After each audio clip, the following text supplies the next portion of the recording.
Hello, this is Danielle Yałowiecka with the BBC News.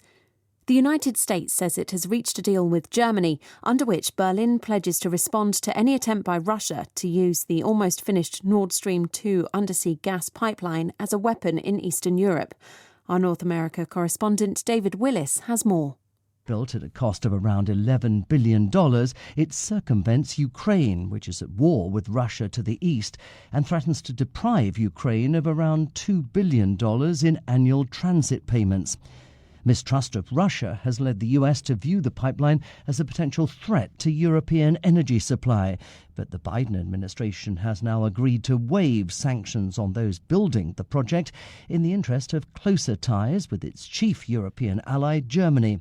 In return, Germany has agreed to impose sanctions on Russia if it uses Nord Stream 2 to commit further acts of aggression against Ukraine. Prosecutors from several US states have unveiled a sweeping proposed settlement under which 4 pharmaceutical companies accused of fueling the country's opioid epidemic would pay compensation of up to $26 billion. The proposal's intended to resolve thousands of claims across the US.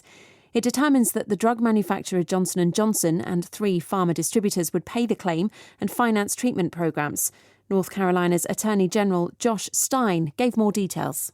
The $26 billion agreement will bring desperately needed resources home to each of our states, an estimated $750 million here in North Carolina, to help people struggling with opioid use disorder find hope, freedom from addiction, and happiness.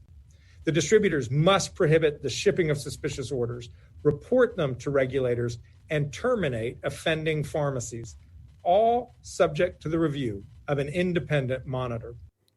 The disgraced former Hollywood producer Harvey Weinstein has pleaded not guilty to 11 new charges of rape and sexual assault involving 5 women at a preliminary hearing in California. Mr. Weinstein appeared in his wheelchair in the Los Angeles court after being extradited from New York, where he's already serving a 23-year sentence for similar offences. If found guilty, the 69-year-old could spend the rest of his life in prison. Mark Worksman is Mr. Weinstein's lawyer. We welcome an opportunity to address these charges in court. They're baseless. They're from long, long ago. They're uncorroborated, and we do expect that after a trial in this matter, if we have a fair trial in this case, that Mr. Weinstein will be acquitted of these charges.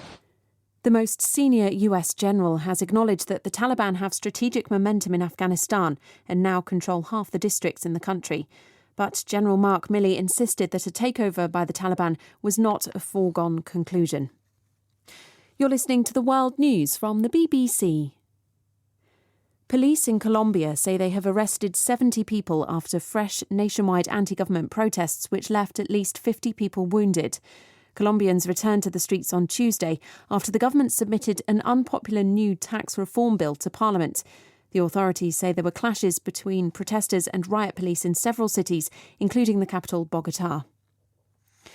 Police in Peru have arrested 9 people who promised relatives of people with COVID a place in an intensive care unit if they paid them $21,000. The gang was known as the Black Angels. Our America's editor Leonardo Rocha reports. The investigation began when a man complained that he'd paid the sum requested by the gang only to see his sister die in a regular hospital ward 2 days later. Since the allegations were made public, many people have come forward. Police believe the gang bribed doctors who worked in Peru's public health system to help people who paid jump the queue for scarce intensive care beds in hospitals across the country. Peru was badly hit by the pandemic and has the world's highest death rates for COVID. The president of Tunisia, Kais Saied, has ordered the military to take over managing the country's coronavirus response. The move comes after the government was accused of mismanaging the immunisation campaign. On Tuesday, the health minister was sacked amid spiralling coronavirus cases. The Tunisian Red Crescent says that at least 17 migrants have drowned in a shipwreck while attempting to cross the Mediterranean to reach Europe from Libya. The humanitarian group said more than 160 other people were rescued by the Tunisian Coast Guard. Syrian state media say Israel has carried out an aerial attack on the Al-Qusayr area in Homs, close to the Lebanese border. The Syrian reports say the strike was intercepted by the country's air defences and caused some material damage, but no casualties. BBC News.